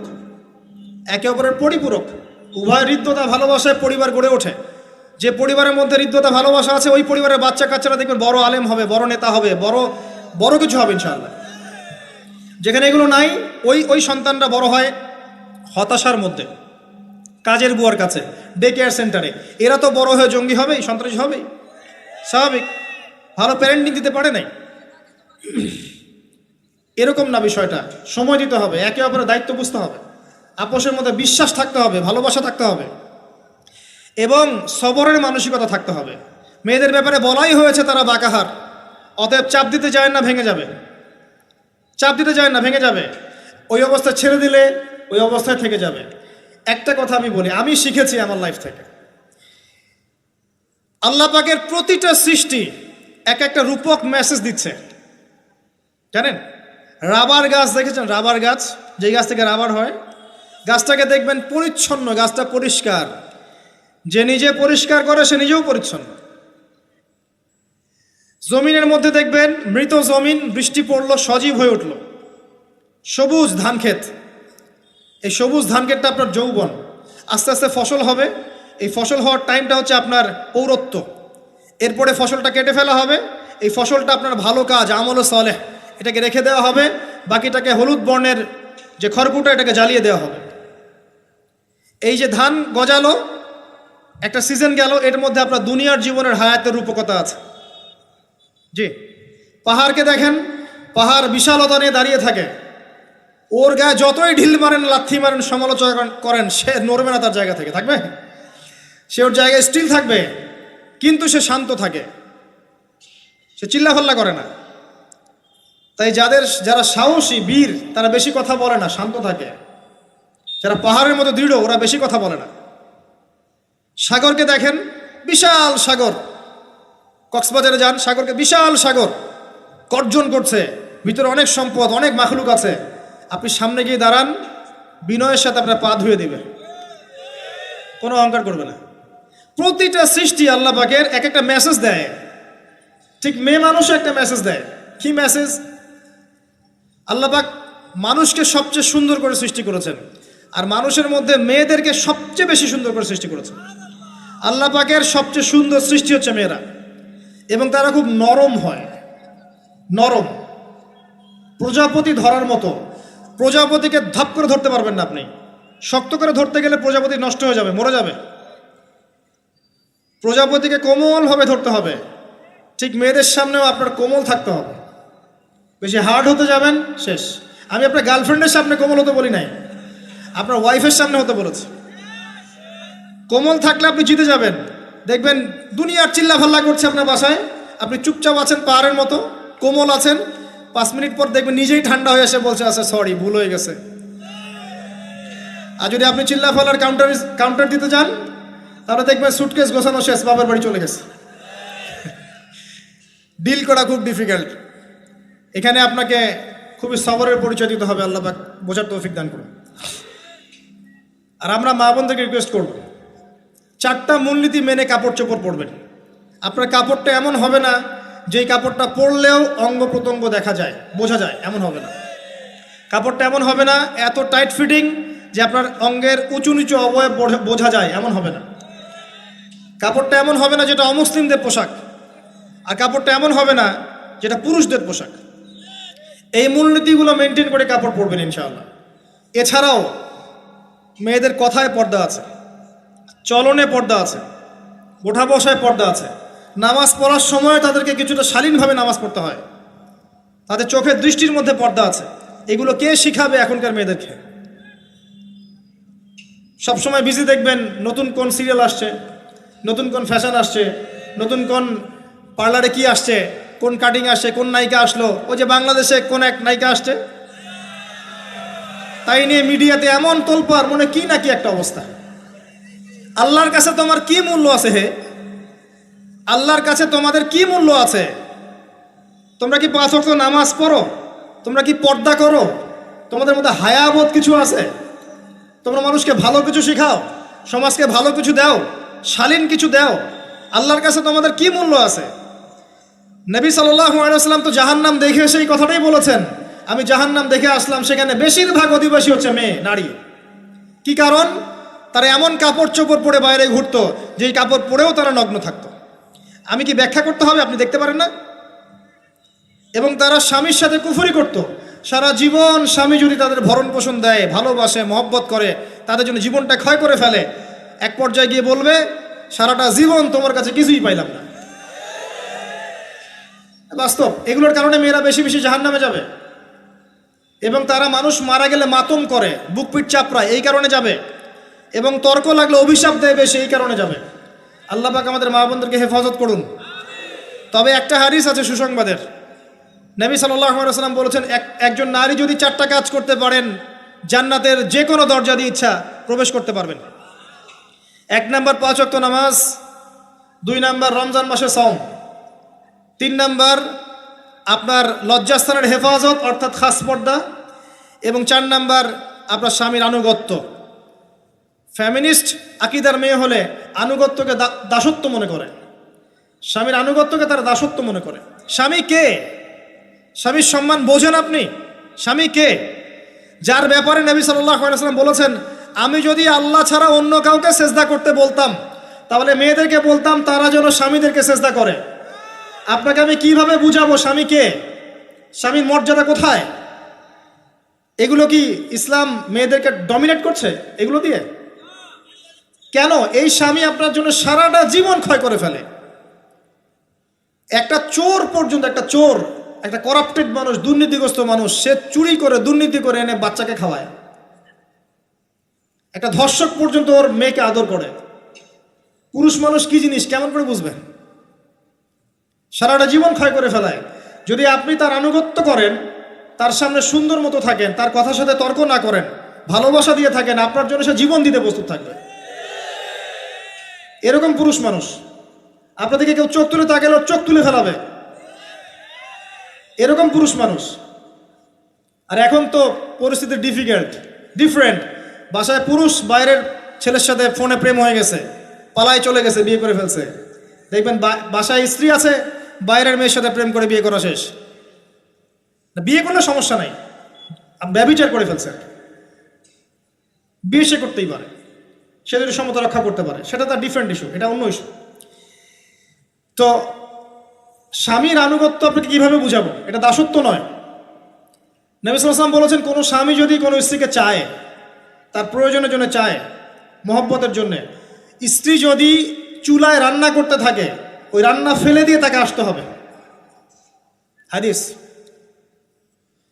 রাতের বেলা স্বামী স্ত্রী শুয়েছে, স্বামীর চাহিদা আছে, স্ত্রীর কোনো সমস্যা নাই, স্ত্রী ফিট, ইচ্ছা করেই অহেতুক স্বামীকে বলল আমি রাজি না, উল্টা পাশে মুখ করে ঘুমিয়ে গেল। আল্লাহর নবী বলছেন, সারা রাত আল্লাহর পক্ষ থেকে একজন ফেরেশতা আসবে, এসে এই নারীকে অভিশাপ দিতে থাকবে। এখন এগুলো হাদিস শুনলে বলবে যে ইসলাম তো মেয়েদেরকে ছোট করছে। একজন মেয়ে তার, একজন স্বামীর কথা বলছে, স্বামী তার মেয়ে, তার স্ত্রী, তার মা, তার বোন, সবাইকে তার মিরাসের হক দিতে হয়। একজন মেয়ে তার বাবার সম্পত্তি পায়, কোনো কোনো ক্ষেত্রে তার ভাইয়ের সম্পত্তি পায়, তার স্বামীটা তো পাই, তার ছেলেরটাও পায়, নানি হলেও সম্পত্তির হক আছে। একটা মেয়েকে চতুর্দিক থেকে সিকিউর করা হয়েছে ইসলামে। তারপরেও কিছু ফ্যামিনিস্টের কারণে এরা বলবে যে মেয়েদেরকে ইসলাম ছোট করছে। হ্যাঁ, মেয়েদেরকে ইসলাম কেন ছোট করছে? কারণ পর্দা করে যে বাইরে বেরোতে বলেছে, ঢ্যাং ঢ্যাং করে নগ্ন হয়ে বেরোতে নিষেধ করেছে, এই কারণে। যদি বলে যে হ্যাঁ ইসলাম আপনাদেরকে ফ্রি মিক্সিংয়ের স্বাধীনতা দিচ্ছে, আপনারা সবাই ফ্রি মিক্সিং করেন, গেঞ্জি পরেন, টি শার্ট পরেন, স্যান্ডো গেঞ্জি পরে বাইরে ঘুরে বেড়ান, টাইট ফিটিং প্যান্ট পরে বাইরে ঘুরে বেড়ান, সব জায়গায় আপনারা ফ্রি মিক্সিং করেন, পর্ন দেখেন, জেনা করেন, মদ খান, ইসলাম খুব ভালো। তখন তোমাদের জন্য তো ইসলাম নয়, তোমরা জাহান্নামে যাও, আল্লাহর কি আসে যায়? ইসলাম তোমাদের জন্য নয়, তোমরা জাহান্নামে গিয়ে মরো, ইসলামের কিচ্ছু যায় আসে না। আল্লাহর ওয়াস্তে পারিবারিক আদর্শের দিকে ফোকাস করেন প্রিয় ভাই। নিজে জাহান্নামের আগুন থেকে বাঁচেন, পরিবারবর্গকে বাঁচান, পরিবারবর্গকে বাঁচান। পরিবার আরেকটা পার্ট হচ্ছে আপনার পিতামাতা। পিতামাতার সাথে খারাপ আচরণ করতে যায় না আল্লাহর ওয়াস্তে। সেই ব্যক্তির জন্য ধ্বংস যার পিতামাতা বেঁচে আছে, তাদের হক আদায় করে সে জান্নাতে যেতে পারলো না, তার জন্য ধ্বংস। আরেকটা অংশ আছে আপনার সন্তান সন্ততি। বাচ্চা কাচ্চার প্যারেন্টিংটা খুব সুন্দর করে করেন। যখন আপনি স্ত্রীর সাথে মিলন করতে গিয়েছেন তখন দোয়া পড়েন, আল্লাহুম্মা বিসমিল্লাহি আল্লাহুম্মা জান্নিবনা শাইতান ওয়া জান্নিবিশ শাইতান মা রাযাকতানা। আমার মনে হয় এখনকার জেনারেশন যেগুলো আছে ফাসেক, মাদক সেবন করে, পর্নোগ্রাফিতে আসক্ত, ইয়াবাখোর, স্মাগলিং করছে, চুরি করছে, হাবিজাবি, ধর্ষণ করছে, আমার মনে হয় না তাদের পিতামাতা তাদেরকে জন্ম দেওয়ার সময় এই দোয়াগুলো পড়েছিল। কারণ পিতামাতাকে দোয়া পড়লে ওই সন্তানকে শয়তান স্পর্শ করতে পারে না। সন্তান হবে, সন্তান ছেলে হোক মেয়ে হোক, আপনার এটা নিয়ে মন খারাপ করার কিছু নাই। একজন কন্যা সন্তানকে লালন পালন করে সৎপাত্রে পাত্রস্থ করলে এই মেয়ে পরকালে আপনার জন্য জাহান্নামের আগুন থেকে ঢাল হয়ে যাবে। যার কাছে দুইজন মেয়ে আছে, দুইটা মেয়েকে সে ভালো করে মানুষ করেছে, নবী সাল্লাল্লাহু আলাইহি ওয়াসাল্লাম বলছেন সে জান্নাতে আমার সাথে এমন করে থাকবে, এইভাবে। কেউ যদি বিধবার দায়িত্ব নেয়, সেও নবী সাল্লাল্লাহু আলাইহি ওয়াসাল্লামের সাথে এইভাবে থাকবে। এতিমের দায়িত্ব নেয়, এইভাবে থাকবে। ফ্যান্টাসিতে ভুগছেন, একটা এতিম মেয়েকে বিয়ে করেন, একটা অসহায় তালাকপ্রাপ্ত মেয়েকে বিয়ে করেন, একটা বিধবা মেয়ে যার স্বামী মারা গেছে, কেউ নাই দেখার, তাকে বিয়ে করেন, তারপরে বোঝা যাবে আপনার মধ্যে কতটুকু দিন আছে। আর বর্তমান সভ্যতা আমাদের কি সমাধান দিবে? সবাই যদি দিনদের একটা করে ক্যাটরিনা খোঁজে, এই এতিম, এই বিধবা, এই যাদের দেখার কেউ নাই, এই মেয়েগুলা কি রাষ্ট্রের সম্পত্তিও থাকবে? এদের দায়িত্ব কে নিবে? পুরুষরা যদি দায়িত্ব না নেয়, কে দায়িত্ব নিবে?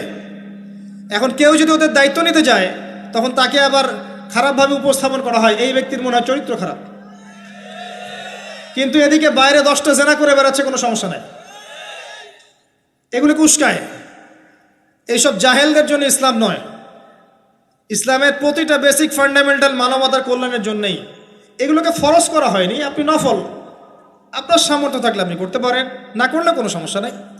কেউ যদি করে যে ইসলাম পরিপূর্ণরূপে পালন করার চেষ্টা করছে, এটার উপরে আমল করার চেষ্টা করছে, তাহলে আপনি তাকে ক্রিটিসাইজ করছেন কেন? কি সমস্যা আপনার? আরেকটা পার্ট হচ্ছে সন্তান সন্ততি। বাচ্চা কাচ্চাকে ছোটবেলা থেকেই মানুষ করতে হবে এমনভাবে যাতে করে বড় হয়ে এরা এই উম্মার খালেদ এবং ওমর হতে পারে। বাচ্চা ছোট বাচ্চাকে আপনি ভালো খাবার দেন, মায়ের স্নেহ দেন, বাবা মার সাথে রাখেন, একটু গ্রাম্য পরিবেশে নিয়ে গিয়ে তাকে বড় করেন। কেন বলছে কথা? এখানে পরিবেশ সুন্দর থাকবে, সে দৌড়াবে ধুলার মধ্যে, মাঠের মধ্যে খেলবে, সুন্দর ভাষা শিখবে। এরপরে তাকে ভালো প্রতিষ্ঠানে পড়ান। প্রতিষ্ঠানটা এমন হবে যে প্রতিষ্ঠানে জেনারেল শিক্ষা, ইসলামিক শিক্ষা একসাথে দেয়া হচ্ছে, সে সব শিখবে। আমার ছেলে কোরআনে হাফেজও হবে, আমার ছেলে ডক্টরও হবে ইনশাআল্লাহ। এভাবে এভাবে করে তোলেন। আধুনিক হন, মাথাটা খাটান, ব্যাকডেটেড মানসিকতা বাদ দেন। বিশ্বটা এগিয়ে গেছে, আমাদেরকে এগিয়ে যেতে হবে। একমুখী জ্ঞান দিয়ে আপনি কিচ্ছু করতে পারবেন না এই যুগে। দ্বিমুখী শিক্ষার একটা হারমোনিয়াস কম্বিনেশন দরকার। আমাকে কোরআন জানতে হবে, সায়েন্সও জানতে হবে, নাহলে আমি সায়েন্স দিয়ে কোরআনকে ব্যাখ্যা করতে পারবো না, কোরআন দিয়েও সায়েন্সকে ব্যাখ্যা করতে পারবো না। জানতে হবে, আমাদেরকে শিখতে হবে, পড়তে হবে, প্রচুর পড়তে হবে। বাচ্চাদেরকে ছোট থেকে বড় করেন এভাবে। আস্তে আস্তে গিয়ে দেখবেন তারা যখন কিশোর, তাদের বন্ধু বান্ধবের সার্কেলের দিকে খেয়াল রাখেন। আপনি বাবা হিসেবে তার বন্ধুর মতো আচরণ করেন, মা হিসেবে তার সাথে বান্ধবীর মতো আচরণ করেন, তার সাথে ক্লোজ হন, তার সমস্যাগুলো জানার চেষ্টা করেন। তাকে ফ্রি মিক্সিংয়ের মধ্যে পড়াশোনা করতে দিবেন না, না হলে স্কুল লাইফে সতীত্ব হারিয়ে ফেলবে। অনেক সময় অনেক মেয়ে আছে স্কুল লাইফে সতীত্ব হারিয়ে ফেলেছে, কলেজ লাইফে যেতে যেতে প্রস্টিটিউশনে চলে গেছে, অনেক মেয়ে আছে।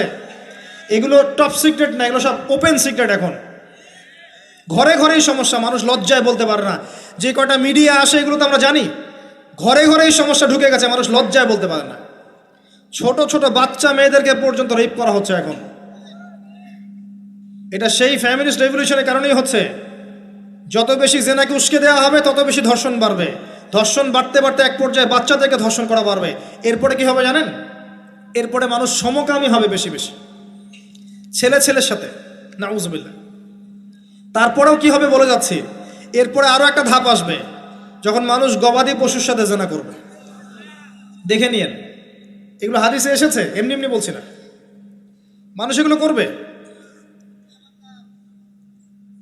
বাচ্চা কাচ্চাকে বড় করেন, ভালো খাবার দেন, ওকে খেলাধুলা করতে দেন। ও যত বেশি খেলাধুলা করবে ও শরীরটা ক্লান্ত হবে, তখন খাবে ভালো, বেশি খাবে, ব্রেন শার্প হবে, ওকে ওর নেতৃত্ব দেওয়ার যোগ্যতা অর্জন হবে। ওকে খেলাধুলা করতে দেন, ওকে ব্যায়াম করতে বলেন, ওকে সাঁতার শেখান, ওকে তাইকুন্ডু শেখান, ওকে ফিজিক্যাল এক্সারসাইজ শেখান। ওই ডিভাইসে অ্যাডিক্টেড করবেন না, উল্টাপাল্টা কার্টুন দেখান না, উল্টাপাল্টা অ্যানিমেশন দেখান না, এমন গেমসের মধ্যে আসক্ত করে দিয়েন না, বাসায় ডিভাইস দিয়ে দিয়েন না, সারাদিন এগুলো খেলছে, এগুলো দিয়েন না। ওকে কায়িক পরিশ্রম করান, একটু বড় হয়ে গেলে বাজারে পাঠান, বাস্তবতা শিখুক, সংসার করতে শিখুক, ডিল করতে শিখুক, সামাজিকতা শিখুক। ওকে সামাজিক বানান, গাছ লাগানোর কাজে ওকে ইনভলভ করে দেন, রক্তদান কর্মসূচিতে ওকে ইনভলভ করে দেন, ওকে সমাজ কল্যাণমূলক কাজ করতে শুরু করে দেন। দেখবেন ও সামাজিক হবে ইনশাল্লাহ। কম্বল বিতরণ করতে বলেন, ত্রাণ দিতে বলেন, ওকে ওকে উৎসাহ দেন, নামাজে উৎসাহ দেন, রোজা রাখতে বলেন। মেয়ে ছোট থেকে মেয়েকে পর্দা করতে বলেন, বলেন ও দেখবে যে আমার মা যখন বাইরে যায় তখন এই পোশাকে বাইরে যায়। আলহামদুলিল্লাহ, আমি দোয়া করি আল্লাহ পাক আমার মেয়েকে যেন খাদিজা রাদিয়াল্লাহু আনহার মতো কবুল করে। আমাকে বলেছে যে বাবা আমি 5টা বোরখা নিব। ওর বয়স 3 বছর। ওকে ওর মা বলেছে যে বাইরে যেতে হবে বাবার সাথে একটা প্রোগ্রামে। ও বলছে আমি বোরখা পরবো, না হলে যাব না। আমি অবাক হয়ে গেলাম যে আমি কিন্তু ওকে বলিনি বোরখা পরো। মানে আপনাকে পরিবেশ বলে দিবে, একটা পরিবেশ, একটা সুস্থ পরিবেশে আপনি যদি আপনার বাচ্চাকে বড় করেন, আপনার বাচ্চা দেখবেন সুস্থ হয়ে বিকশিত হবে ইনশাআল্লাহ। একটা অসুস্থ পরিবেশ দেন যেখানে ঝগড়াঝাঁটি, মারামারি, রাহাজানি, কাটাকাটি, সুদ, দুষ, জেনা, ব্যভিচার আছে, এই যে আপনার অপসংস্কৃতি আছে, আপনার বাচ্চাটা আস্তে আস্তে নষ্ট হয়ে বেরোন। পরিবেশ দিতে হবে। অসুস্থ পরিবেশের মানুষ কখনো সুস্থ জাতি উপহার দিতে পারবে না। তো এই বিষয়গুলোর দিকে খেয়াল রাখেন, মেয়ের পোশাকে খেয়াল রাখেন, তবে মেয়েকে কার কোলে তুলে দিচ্ছেন এটা খেয়াল রাখেন। এই যুগটা খুব কঠিন যুগ, কাছের মানুষদেরকে দ্বারা মেয়েরা ধর্ষিত হচ্ছে, খুব খেয়াল রাখেন। বাসায় কাজিনের এত থ্রু অ্যালাউ করেন না, কাজিন সম্পর্ক থ্রু করেন না, অ্যালাউ করেন না। আপনার মেয়েকে মেয়েদের ব্যাচ একটা পুরুষ টিচার পড়াচ্ছে, ওই ব্যাচে আপনি মেয়েকে পড়তে দিয়েন না। একটা কোচিংয়ের ভাইয়া বাসায় এসে আপনার মেয়েকে প্রাইভেট পড়াবে গোপন কক্ষে, এগুলো করতে দিয়েন না। পরে আপনার মেয়ের ইজ্জত চলে গেলে আপনি হামাও করবেন, তখন আপনি অ্যাক্সেস করে দিচ্ছেন, জেনার সুযোগ দিচ্ছেন। শয়তান উস্কে দিবে, শয়তান তো চাচ্ছেই জেনা করাতে। মেয়েদেরকে মেয়েদের পরিবেশে পড়ান। ছেলেদেরকে ছেলেদের পরিবেশে পড়ান। ওরা বড় হোক, ম্যাচিউর্ড হোক, যখনই বিয়ের বয়স হয়ে যাবে দ্রুত বিয়ে দিয়ে দেন। বিয়ের পরে এরা পড়াশোনা করুক। বিয়ের পর পড়াশোনা করে অনেকে বড় আলেম হয়েছে, অনেকে বড় জাতির নেতাও হয়েছে। আমাদের জাতির পিতার ইতিহাস দেখেন, কত বছর বয়সে তিনি বিয়ে করেছিলেন, ইতিহাস দেখেন। একজন প্রেমময়ী নারী যদি পাশে থাকে, একজন ব্যক্তি বিশ্ব জয় করতে পারে। এই যে প্রমাণ দেখিয়ে দিয়েছে, করেন নাই? এরকম আগেকার মানুষদেরকে দেখবেন, ম্যাচিউরড হয়ে গিয়েছেন, বিয়ে করেছেন, এরপরে স্ত্রী পাশে ছিল, বিশ্বকে ডিল করেছে, নেতৃত্ব দিয়েছে। এই বিষয়গুলোতে খেয়াল রাখেন। পরিবারে হারাম ঢুকতে দিয়েন না। পরিবারটাকে ইসলামিক মূল্যবোধে গড়ে তোলেন। কু আনফুসাকুম ওয়া আহলিকুম নারা, এই হাদিসের উপর আমল করেন। আল্লাহ পাক তৌফিক দান করুন, আমিন। এরপরে বড় বিষয়গুলোতে যাবেন আপনি। আপনি ইসলামের খেদমত, ইসলামের প্রচার, ইসলামের প্রসার, Islamic association, Islamic NGO, Islamic হাবিজাবি, এগুলোর দিকে আপনি পরে যাবেন। আগে বেসিকগুলো ঠিক করবেন। এই কাজগুলো যদি আমরা করতে না পারি, তাহলে আল্লাহ পাক ওই যে বলেছে সূরা আরাফ 179 প্রথমে বলেছে, ওর অন্তর্ভুক্ত হয়ে যাব। তাদের পাপ কি ছিল? তারা যে বেশি বেশি জাহান্নামে গেছে, কি পাপ ছিল? 1 নাম্বার, লাহুম কুলুবুন লা ইয়াফকাহুনা বিহা, ওদের কলব ছিল, উপলব্ধি করেনি। ওয়ালাহুম আযানুন লা ইয়াসমাউনা বিহা, কান দিয়েছিলাম শোনেনি। ওয়ালাহুম আ'য়ুনুন লা ইউবসিরুনা বিহা, চোখ দিয়েছিলাম দেখেনি। উলাইকা কাল আনআম, এরা হচ্ছে গবাদি পশুর মতো। বাল হুম আদাল, বরং তার চাইতেও নিকৃষ্ট। ও উলাইকা হুমুল গাফিলুন, এরা হচ্ছে গাফিল সম্প্রদায়। আল্লাহ পাক আমাদেরকে যাবতীয় গাফিলতি থেকে হেফাজত করুন, আমিন। আমরা আলোচনার শেষ প্রান্তে এসে দোয়া করছি, আল্লাহ পাক আমাদের সবাইকে শিরিক মুক্ত আমল করার তৌফিক দান করুন, আমিন। নবী সাল্লাল্লাহু আলাইহি ওয়াসাল্লামের সুন্নতের উপর থাকার তৌফিক দান করুন, আমিন। আমাদের প্রত্যেকের পরিবারটাকে আদর্শ পরিবার রূপে গড়ে তুলুন, আমিন। আল্লাহ পাক আমাদের প্রত্যেক মা বোনকে পর্দা করার তৌফিক দান করুন। আমাদেরকে ইসলামিক শিক্ষায় শিক্ষিত হওয়ার তৌফিক দান করুন। আমাদেরকে এই জাগতিক শিক্ষাকে ইসলামের কল্যাণে কাজে লাগানোর তৌফিক দান করুন। আল্লাহ পাক আমাদেরকে হালাল রিজিকের ব্যবস্থা করে দিন। আল্লাহ পাক আমাদের মধ্যে যারা অসুস্থ সবাইকে শেফায়ে কামেলা দান করুন। আমাদের মধ্যে যারা মারা গেছে, আল্লাহ পাক সবাইকে মাফ করে দিন। আমাদের প্রশাসনের ভাইদেরকে আল্লাহ পাক হেফাজত করুন, হেদায়েত দান করুন। যাবতীয় অন্যায় থেকে হেফাজত করুন। ন্যায় নিষ্ঠার সাথে দায়িত্ব পালন করার তৌফিক দান করুন। আমাদের ঊর্ধ্বতন কর্তৃপক্ষ যারা আছে, গভর্নমেন্টে যারা আছে, সবাইকে আল্লাহ পাক হেদায়েত দান করুন। আল্লাহ পাক তাদের দ্বারা দ্বীন ইসলামের খেদমত কবুল করুন। আমরা মাহফিল কমিটির পক্ষ থেকে আপনাদের শুকরিয়া আদায় করছি।